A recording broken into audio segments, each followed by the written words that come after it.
Аудіогід кримсько-татарською мовою презентували у Національному художньому музеї Києва. Свої голоси аудіогіду подарували режисер, директор Кримського дому Ахтем Сейтаблаєв, голова громадської організації «Кримська родина» Аніф'я Курціїтова, член меджлісу Гаяна Юксель, актриса Ельвіна Зейнедінова, філологи Мамурія Чабанова та Аліна Бондаренко, а також відомі актори театру та кіно.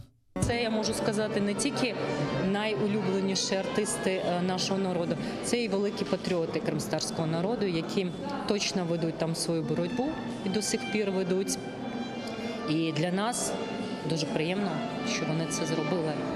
І в Києві так само тут дуже хороші люди озвучували. І в Криму це була така наша мрія, і вона сьогодні здійснилася. Не тільки кримські татари, а й інші. І азербайджани, і представники Туреччини так само зможуть зрозуміти.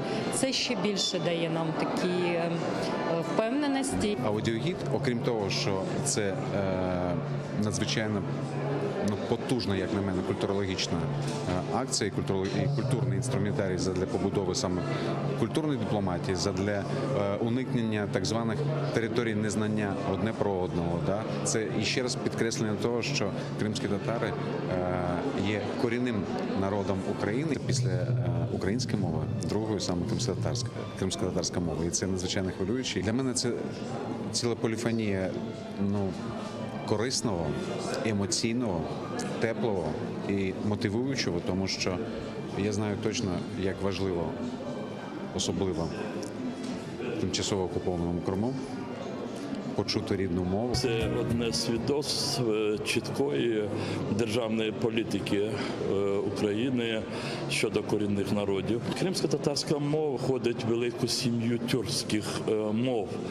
І я просто впевнений, що коли туристи з різних країн, де панує одна із тюркських мов, будуть дізнаватися, що в музеї є аудіогід кримсько-татарською мовою, мені здається, вони обов'язково будуть намагатися потрапити сюди. Експозиція Національного художнього музею налічує близько 40 тисяч експонатів.